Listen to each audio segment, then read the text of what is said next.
Stop. Stop. Wrap that up. Stop and acknowledge your partner.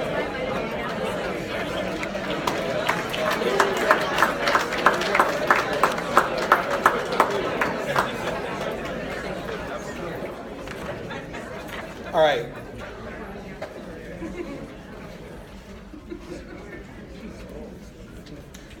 So I want to share something with you. And this is right inside the work we're about to do.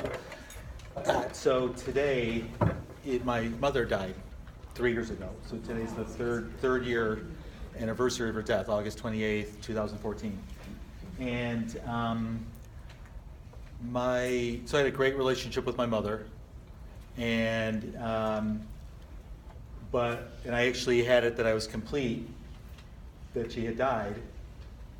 And in doing this work, I saw I actually wasn't. There actually was something I wasn't. Okay?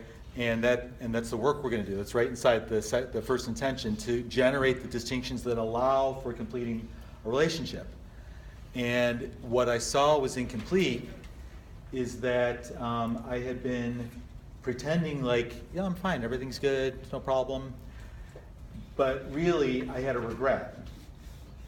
And the regret was that, so my mother, so she we didn't know she was going to die, okay? So she had surgery, she died from the complications of the surgery.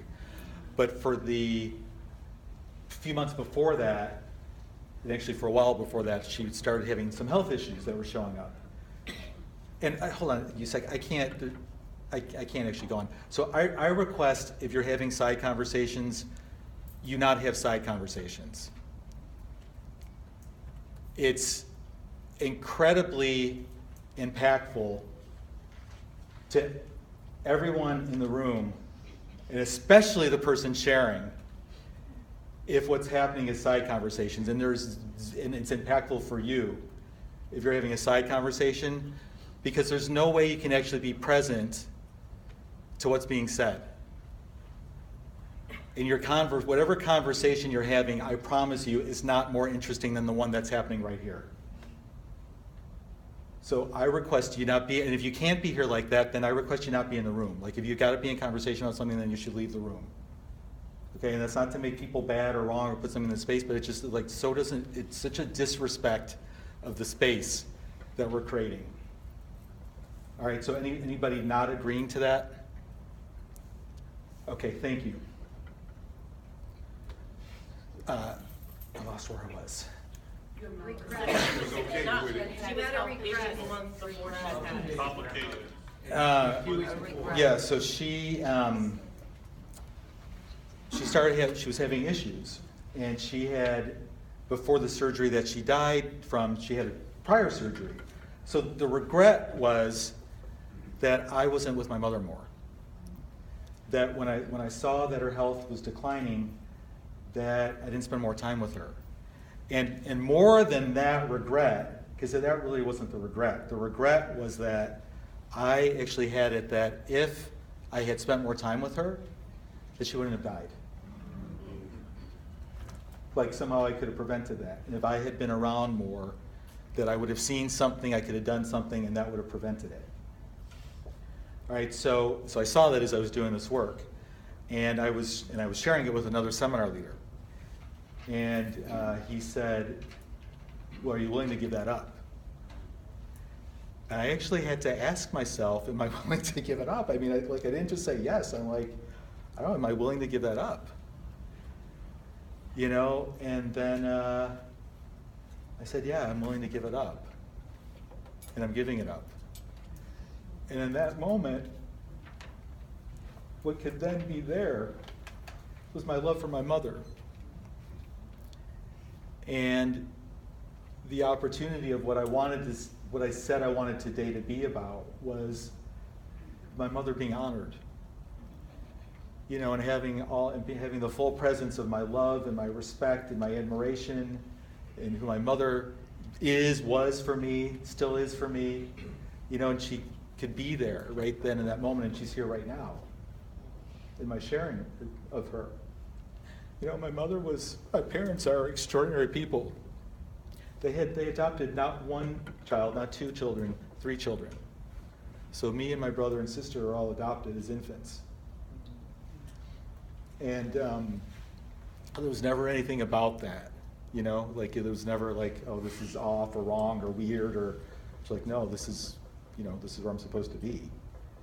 And they created that environment, you know? So I wanted to share my mother so that you could all get a little bit of who she was. And so that I could fulfill what I said today would be in honor of her. And I actually promised my father before I went up tonight, I said, Dad, I'm going to lead my seminar tonight.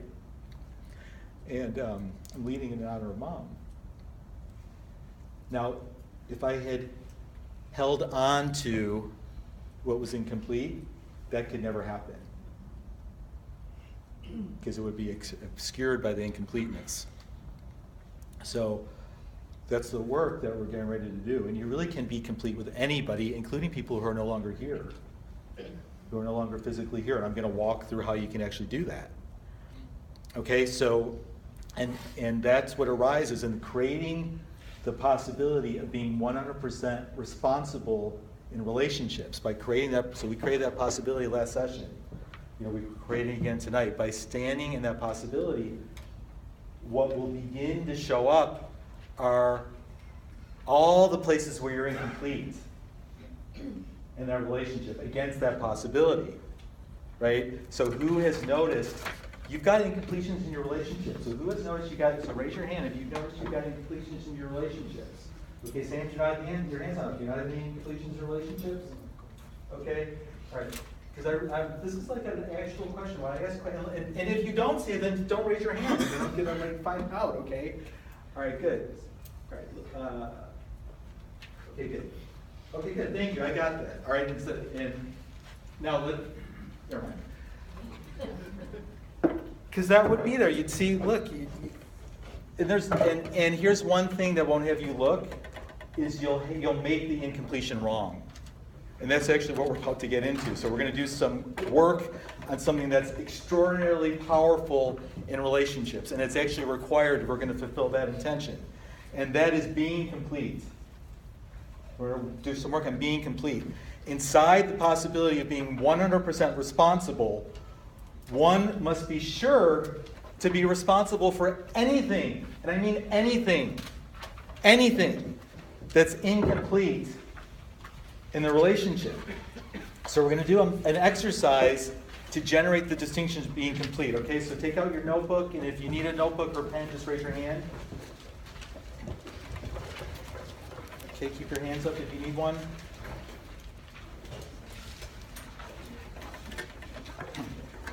Okay, and then as soon as you have a notebook, turn to a new sheet, entitle it My Relationships.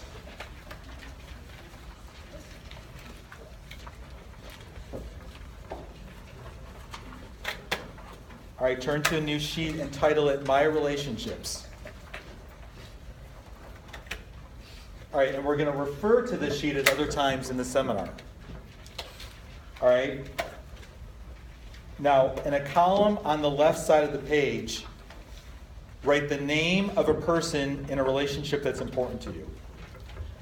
All right, and on the left side of the page, write the name of a person in a relationship that's important to you.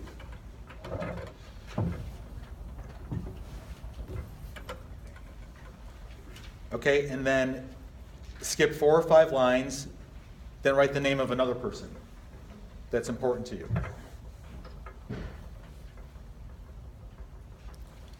Okay, continue to